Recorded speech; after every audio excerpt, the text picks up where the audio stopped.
Hello, everyone. Welcome to another episode of Simply Nerdy.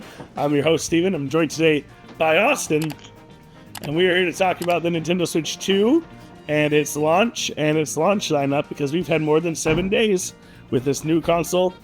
And my goodness, in my opinion, I'll just start the discussion like this. I think this is Nintendo's most premium made console to date.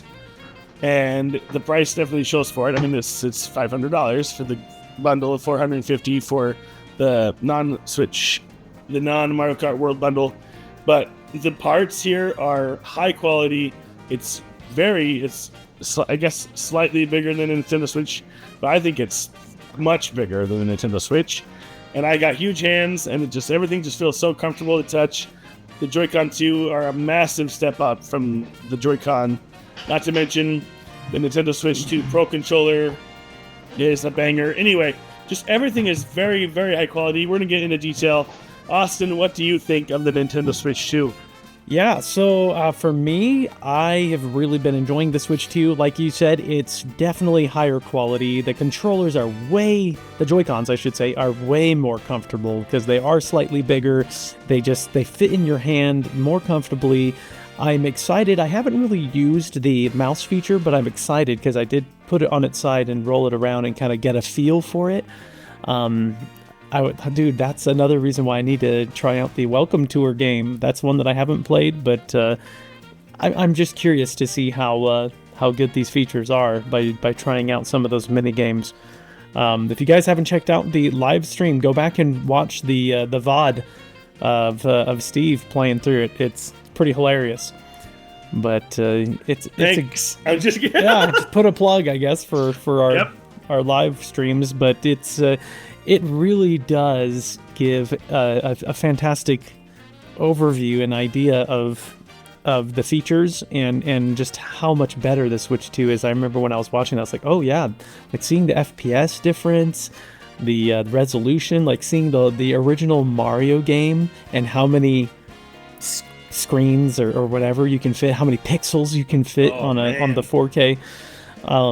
They really do a good job kind of giving you a visualization of the improvements, and it kind of shows that Nintendo's gone all out. They've improved the little bumpers on the Joy-Con when you hold it sideways.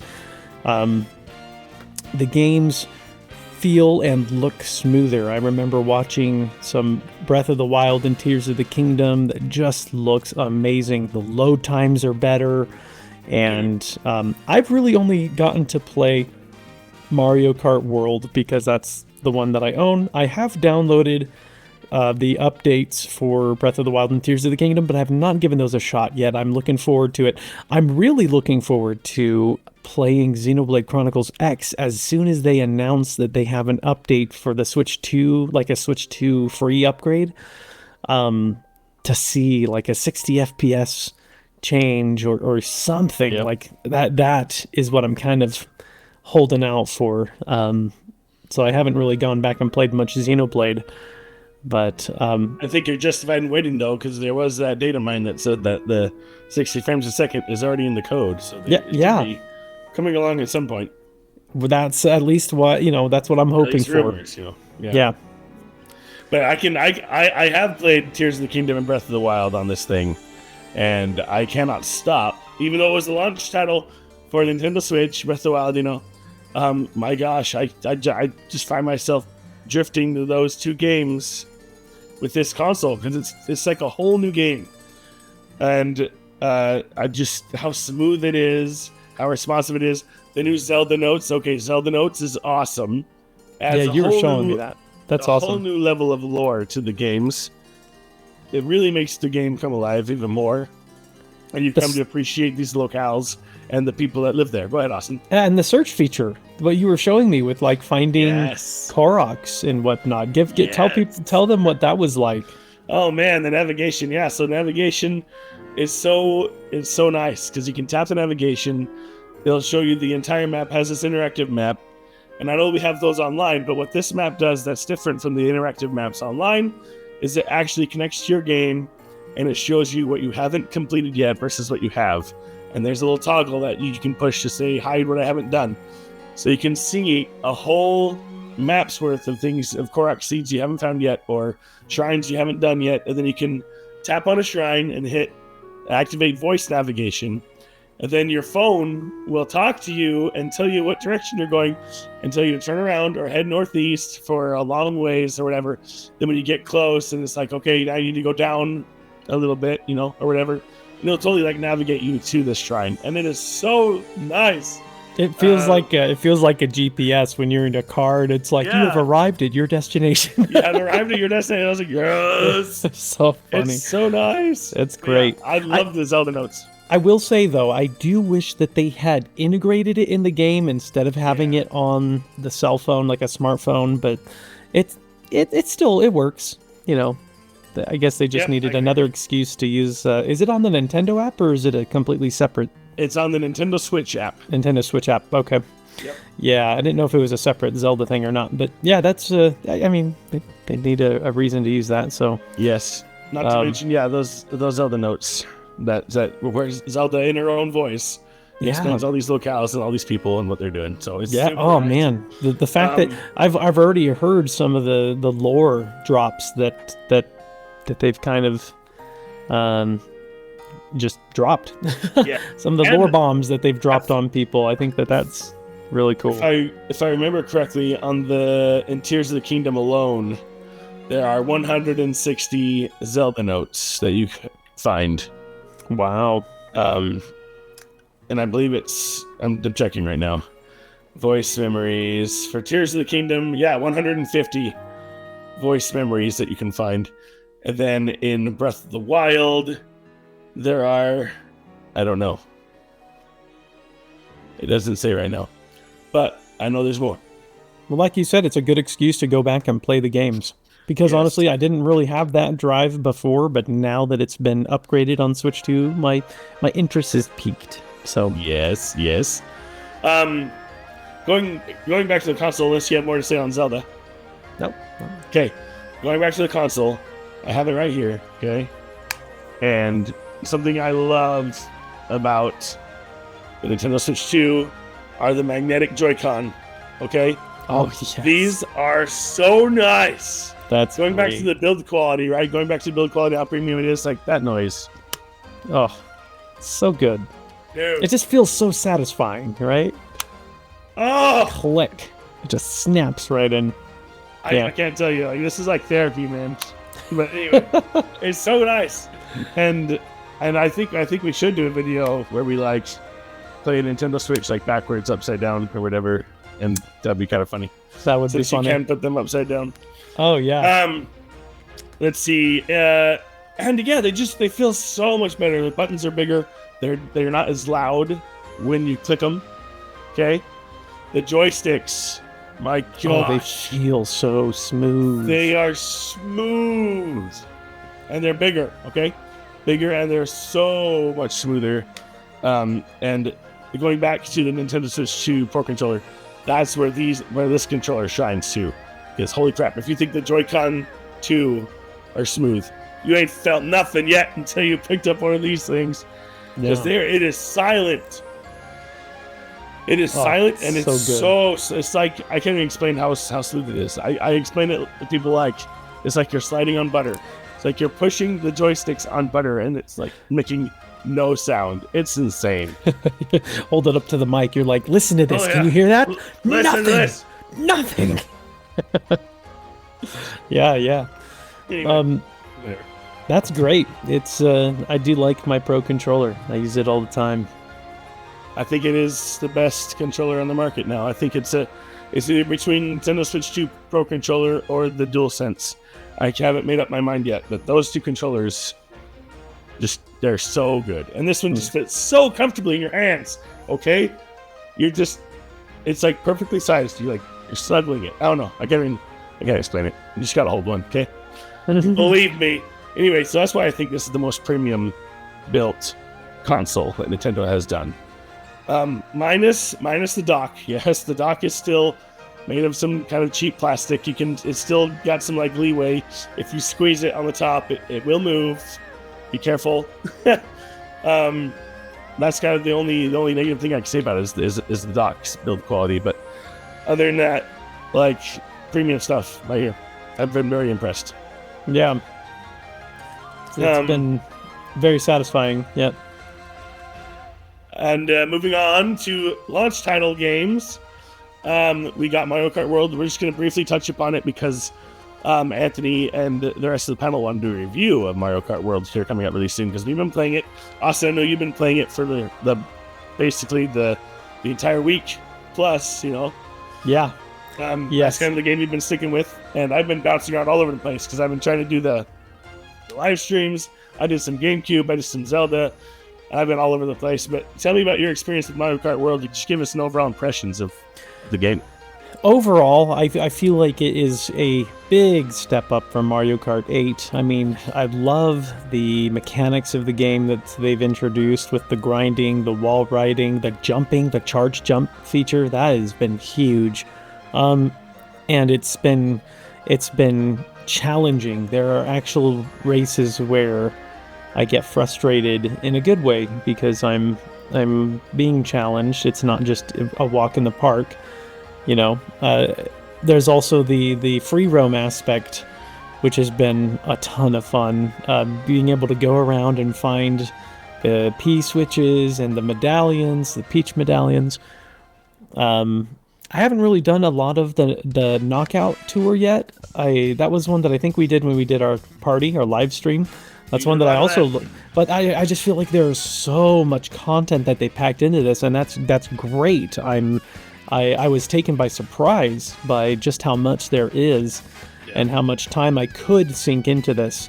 So I'm looking forward to playing it some more, and you guys will have to stay tuned for our review in the future. Absolutely. The times I have played it, I've been focusing on getting 3 stars on all the Grand Prix and all the knockout tours. I've completed everything on 50cc for the Grand Prix. I've completed everything 100cc on the Grand Prix. The freaking 100cc knockout tour? Yeah. Holy fetch, man. It's hard. And yeah. I've been playing Mario Kart my whole life, and I consider myself a pretty good racer. But there's a level of challenge in that knockout tour that I haven't seen in a Mario Kart game in a long time. It's actually given me a run for my money. And I crossed that first finish line, that first checkpoint. If I'm not first, I quit. Start over. I gotta do it again. And I do that a few times, and I'm like, all right, I need a break. Let's start some Zelda again. That's me with the Grand Prix right now. I'm going through the 150cc through all the cups, and every time I get, second place, I'm like, start over. Do it again. Yep, do it again. Watch a video on all of the shortcuts, which, let me say, the amount of creativity and absolute technical skill that people demonstrate in some of their videos, it is outstanding watching them pull this stuff off, and it also gives me very little hope for being successful on an online in an online match. All hope. Because they will absolutely shatter my dreams if I tried to compete against that. They are skipping across gaps and lava and all these things by jumping off walls and poles and trees, and it's really fascinating to watch. What Austin's trying to say is you guys need to calm down. Yeah, calm down out there, man. And what you guys are telling us is get good. Get good. So we hear you. Yeah. We hear you. We're working on it. You've got competition coming. Just get ready. No, seriously, it's so amazing, right? I mean, I haven't even discovered all the secrets, all the shortcuts, and just traversing this world. That's another thing. The traversal is awesome. I love that you can jump at any point. You can jump on any railing. You can jump on the walls. You can get a burst of speed that way. There's so many ways you can go about every single track, and it's insane. Yeah. Yep. So I'm saving some of my other thoughts for our deeper dive review, but yes. Overall, I've been very pleasantly surprised and very satisfied with Mario Kart World and the Switch 2 in general. As if I am, before our review, I'll make sure to get some of the open world explored a little bit. I've only got one Peach coin, and I did one P-switch, and I failed it. I think I failed one. I succeeded on another. So we'll see. I got to do more of that. But as far as the Nintendo Switch 2 Welcome Tour, I'll just briefly touch on this one for a second because I thought I could live stream this on our channel for 2 hours. And I thought 2 hours would be plenty of time. I can beat the whole game in 2 hours. I can do it one sitting. And I remember, because the day the Switch 2 launched, I got like 2 hours of sleep. And then I got a 3-hour nap in the afternoon. And I thought, okay, after that 3-hour nap, I got 5 hours of sleep total. I can live stream this. I can do this. And I live streamed it until I got tired enough to fall asleep. And I still wasn't even scratching the surface. Oh, yeah. I only got to the right Joy-Con and the left Joy-Con, the screen, and the right Joy-Con. And I was like, I can't. So look forward to another stream. I will be doing another stream. I said it was going to be this weekend. I'm sorry it didn't happen. There was a lot of family events and stuff going on. But we will plan another live stream. I will finish the game so you don't have to pay for it. You can watch the stream. But I will say that I've been pleasantly surprised so far. And as Austin said, it's actually been a fun watch because you can watch me scream in frustration as with those mouse games. They piss me off. I've been using a computer my whole life. I know how to use a mouse. But dang, they put some challenge into these mouse games. That's another level. And you're also telling me get good. I'm working on it. I promise. But anyway, there's a lot there, and the games that they have on there to showcase the Nintendo Switch 2 are fun. They're engaging, and I've been really enjoying it. I do have a quick question. Are there any games coming out either this year or in the near future that you're looking forward to that are releasing for Switch 2? Metroid like Prime 4. DK Bonanza. Yeah, Metroid Prime 4 is probably my number one. It doesn't have a release yet, but that is my number one. DK Bonanza, there's a Nintendo Direct that's been announced this week. Yep. So maybe we can live stream that if we're feeling up to it. Yeah. So look forward to that. If you want to watch along with us, we might be doing a stream later. And that game looks great. I've heard really good things. I've heard really mixed things about DK Bonanza. But I'm excited to see what they're going to bring into this Nintendo Direct. I don't know if we'll get much new information based on, more than what they've already showed, because that's how the Mario Kart World Direct basically was. Everything we knew about, maybe a few new details here and there, but nothing absolutely crazy. So I'm kind of expecting the same level of Direct for that. Yep. Yeah, they said I think it was going to be just a quick 15-minute demo talking about the game. So we'll have to see. But other than that, hopefully Silk Song, if they release that on the Switch this year, then I'll definitely get that. And then other than that, I'm looking forward to playing some of the upgrades. Like I said, Xenoblade. I think Xenoblade needs to get upgrades across the board, because I'm also playing Xenoblade 3. I'm on the Future Redeemed DLC, and I would love to see a Nintendo Switch 2 version. Yeah. That. It doesn't have to be an update or a Switch 2 version. Even if it's just, here's 60 frames a second, here's maybe better resolution. That's all I need. Done. Yeah. Faster load times. Those 3 things. Okay, that's all I need. I don't need touch-ups on all the graphics or anything. No, just give me the facelift and the loading speeds. That'd be great. Yeah. So fingers crossed for Xenoblade. The Switch is the Xenoblade machine, okay? You can play every single Xenoblade game on that thing now. It'd be kind of a missed opportunity if they didn't. That's true. Yeah. And not like you're saying, there's other games as well. And I did have a live stream planned for the GameCube classics for the Nintendo Switch Online service plus expansion pack. I have not done it yet. I apologize, but I have started Wind Waker, and the first thing I had to do was change the right stick controls because they were switched. I never played the original. I've only played the one on Wii U, the HD. Oh, okay. And the joystick was normal on that, but for whatever reason, you'd hit the right joystick to the right, and the camera would move to the left. You move it to the left, and it goes to the right. And I was like, "What is this?" Inverted camera controls. Yeah. So I gotta fix this right now. This is not gonna work for everybody. But yeah, more to come on that. So stay tuned. But yeah, overall, very impressed with this thing. Okay. Wow. Yeah. Wow. That's all I can say right now. You have any more to add, Austin? That's pretty much it. I think that sums up kind of our thoughts on Switch 2 and some of the games we're looking forward to and what we're enjoying right now. So perfect. Let us know down in the comments below if we missed anything. If we missed a game that you've been playing on Switch 2 that is out. Oh, I forgot one. Splatoon 3. Oh, Splatoon, yeah. I've been playing Splatoon 3 since they had the update for the Nintendo Switch 2 just to see what it's like. And man, It's so good. I love Splatoon. I was there since day one for the first game, day one for the second game, day one for the third. I'll always be there for Splatoon. I can't believe it's 10 years old at this point. That's insane. But it looks and plays beautifully, and I love it. But let us know down in the comments below if there's any games we forgot to talk about that you've been playing on the Nintendo Switch 2 that you've been absolutely loving, because you'll probably want to play that too. Yeah. And please give us a subscribe, like, and ring the notification bell so you can see more of our videos in the future. And until next time, guys, Keep it nerdy.